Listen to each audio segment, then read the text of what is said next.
Ang nasa harapan natin ngayon ay ang Yamaha NMAX Color Power Gray at sa video na to aalamin natin kung magkano na lang ba itong Yamaha NMAX na ito dahil alam naman natin na isa ang Yamaha NMAX sa pinakamabentang scooter dito sa Pilipinas. Kaya titingnan natin kung magkano na lang ba ang kanyang minimum down payment at ang magiging monthly installment mo sa motor na to at syempre pag-uusapan din natin kung sulit pa rin bang bumili ng Yamaha NMAX ngayong 2024.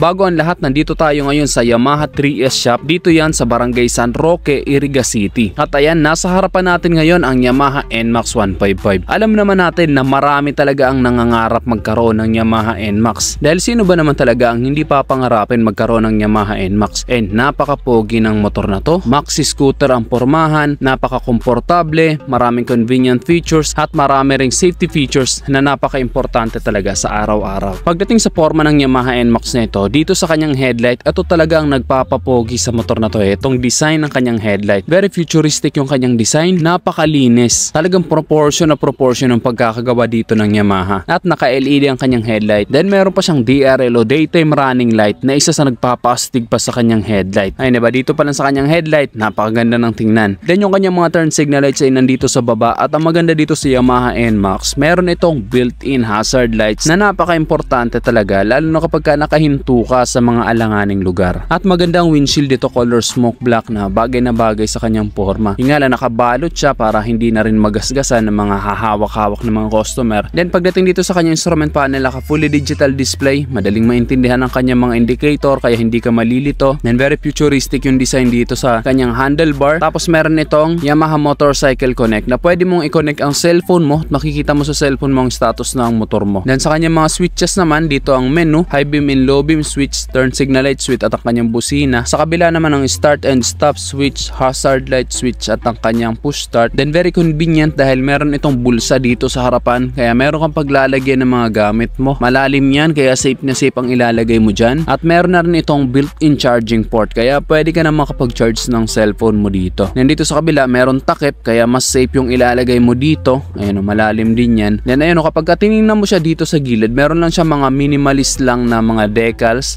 Nandito meron siyang emblem ng Yamaha. Ayun diba? Napakalinis tingnan, very premium talaga. Ayun, ang ganda ng kulay niya dahil matte color siya. Kaya nakikita mo yung mga edges. Nandito sa kanyang side fairings, color glossy black, diba? Maganda yung combination dahil pinag-combine ng matte finish at color glossy black. Bagay na bagay. Then very convenient ka sa mahabang biyahe dahil pwede mong matuwid ang paa mo dito. Hindi ka agad mangangalay lalo na kung long ride o kaya magtuturing ka. And perfect na perfect sa malayo ang biyahe ang motor na to. Tapos malapad ang kanyang upuan kaya relax na relax ka talaga. Pati ang angkas mo relax na relax dahil malapad ang upuan niya. At mababa lang din naman ang seat height ng Yamaha NMAX. 765mm lang. Kaya abot na abot ito kahit mga 5 flat ang height. Sa timbang naman ito 131 kilos lang. Kaya hindi ka mahihirapang imaniobra at i-double stand ang motor na to. Ang ground clearance naman ito ay 125mm. Kaya safe na rin sa mga matataas na humps dito sa Pilipinas. Then dito sa ilalim ng kanyang upuan, meron itong malaking underseat storage na pwede mong paglagyan ng mga gamit mo, helmet mo o kahit na ano. Dahil 23.3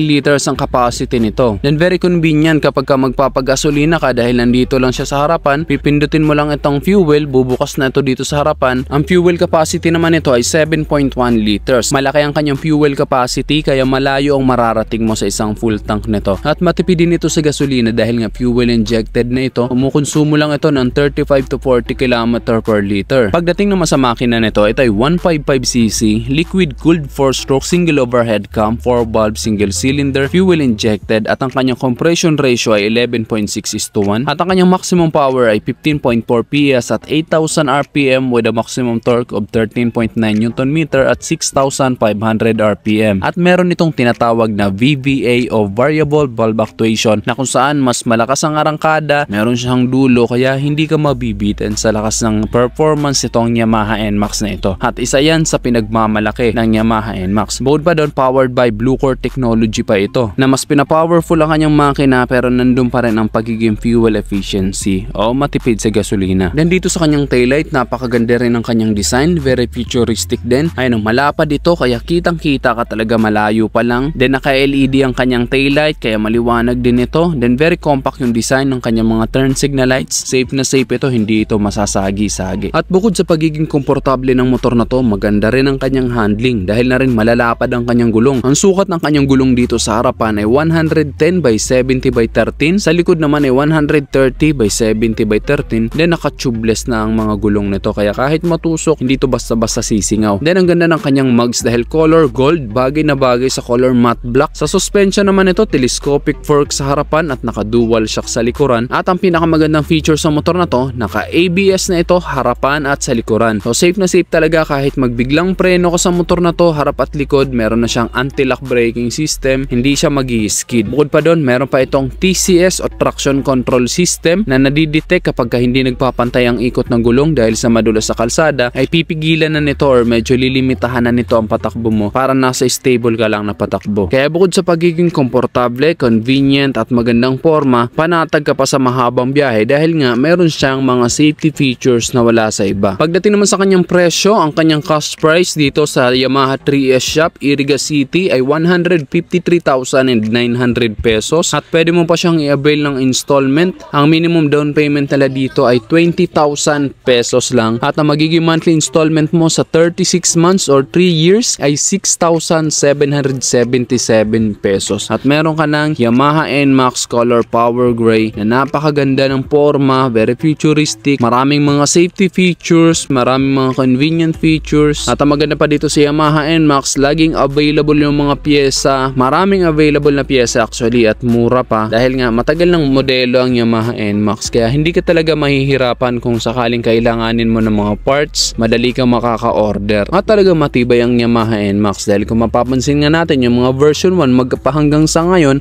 ay okay na okay pa rin talaga. Pero syempre, nasa pag-aalaga pa rin yan ng motor. Kaya masasabi kong sulit na sulit pa rin talagang bumili ng Yamaha NMAX ngayon. Lalo na kung ang hanap mo ay comfort sa mahabang biyahe, durability, safety, convenience, at maporma, perfect na perfect talaga ang maxi scooter na ito, ang Yamaha NMAX 155.